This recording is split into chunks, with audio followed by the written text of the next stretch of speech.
आइए आज हम समय में पीछे चलते हैं, उस दौर में जब वैज्ञानिक ये समझने की कोशिश कर रहे थे कि हमारा ये सौरमंडल, ये ग्रह, ये सूरज आखिर बने कैसे। हम बात करेंगे उन दो शुरुआती और सबसे बड़े सिद्धांतों की। देखिए, ये सवाल सदियों से इंसानों के मन में कौंधता रहा है, और जो शुरुआती वैज्ञानिक थे ना, वो इस गुत्थी को सुलझाने वाले पहले जासूसों की तरह थे। तो चलिए देखते हैं कि उन्होंने क्या पता लगाया।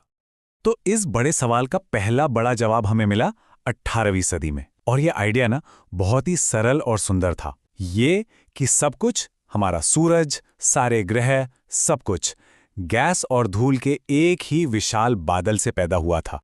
वैसे तो ये आइडिया सबसे पहले 1755 में दार्शनिक इमैनुएल कांट के दिमाग में आया था, लेकिन इसको असली शक्ल दी 1796 में एक फ्रांसीसी गणितज्ञ मार्कस डी लाप्लास ने। लाप्लास ने एक ऐसा सिद्धांत पेश किया जो हर चीज को एक ही शुरुआत से समझाने की कोशिश करता था। अब इस पूरे सिद्धांत का जो हीरो है ना, वो है नेबुला। सोचिए, गैस और धूल का एक बहुत बड़ा खौलता हुआ और अपनी ही धुरी पर तेजी से घूमता हुआ एक गोला। तो लाप्लास ने इसकी पूरी प्रक्रिया समझाई, और वो भी सिर्फ 4 आसान स्टेप्स में। पहला, ये गर्म नेबुला और तेजी से घूमने लगा। फिर जैसे जैसे रफ्तार बढ़ी, उसमें से गैस के छल्ले टूटकर अलग होने लगे। इसके बाद यही छल्ले धीरे धीरे ठंडे हुए और जुड़कर ग्रह और उनके चांद बन गए। और आखिर में जो विशाल गर्म हिस्सा बीच में बचा, वही हमारा सूरज बना। मतलब एक ही चीज से सब कुछ बन गया। एकदम सटीक कहानी। सुनने में तो ये कहानी एकदम परफेक्ट लगती है ना, लेकिन विज्ञान की दुनिया में कोई भी कहानी बिना सवालों के पूरी नहीं होती। और जल्द ही दूसरे वैज्ञानिकों को इस खूबसूरत आइडिया में कुछ बड़ी बड़ी दरारें दिखने लगी। तो बस सवाल उठने लगे, और ये सवाल ऐसे थे जिनका जवाब नेबुलर परिकल्पना के पास था ही नहीं।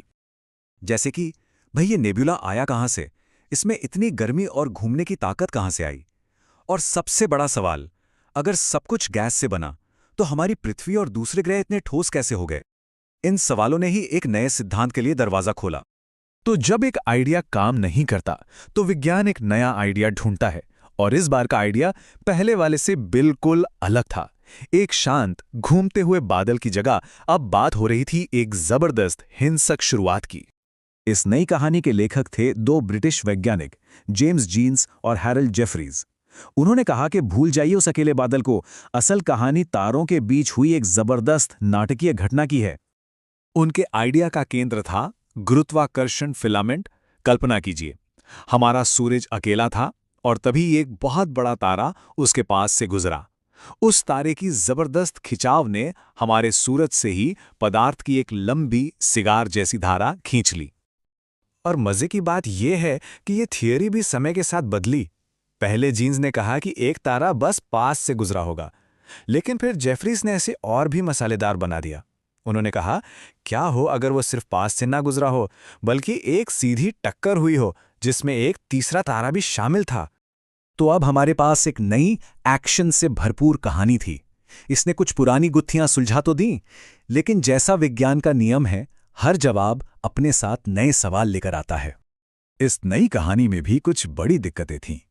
पहला, अगर ग्रह सूरज से बने हैं, तो उनमें हाइड्रोजन और हीलियम जैसी हल्की गैसें होनी चाहिए, लोहा जैसे भारी तत्व नहीं। दूसरा, वो गर्म गैस की सिगार जैसी धारा ठंडी होकर ठोस ग्रहों में कैसे बदल गई? और शायद सबसे बड़ी समस्या, अंतरिक्ष इतना विशाल है कि 2 तारों का इतना करीब आना या टकराना लगभग नामुमकिन है। तो अब सवाल ये उठता है कि अगर दोनों ही सिद्धांतों में इतनी कमियां थीं, तो क्या ये सब बेकार की मेहनत थी? नहीं, बिल्कुल नहीं। असल में विज्ञान ऐसे ही आगे बढ़ता है। ये गलतियां नहीं, बल्कि जरूरी पड़ाव थे, और यही बात इन शुरुआती कोशिशों को इतना महत्वपूर्ण बनाती है। जब हम इन दोनों सिद्धांतों को एक साथ रखकर देखते हैं, तो एक पैटर्न साफ नजर आता है। एक थ्योरी ने एक सवाल उठाया, दूसरी ने उसका जवाब देने की कोशिश की, भले ही वो जवाब अधूरा था। हर कोशिश ने हमें सच्चाई के थोड़ा और करीब पहुंचाया। और यही तो विज्ञान की खूबसूरती है। ये किसी मंजिल पर पहुंचने का नाम नहीं, बल्कि एक लगातार चलने वाला सफर है। हर गलत जवाब हमें सही सवाल पूछना सिखाता है और बेहतर जवाबों के लिए रास्ता बनाता है। तो अगर हमारी दुनिया ना तो एक शांत बादल से बनी और ना ही तारों की टक्कर से, तो फिर असली कहानी क्या है? खैर, इन्हीं शुरुआती कोशिशों ने उस मंच को तैयार किया जिस पर आज की सबसे बड़ी थ्योरी खड़ी है, बिग बैंग। पर वो कहानी फिर कभी।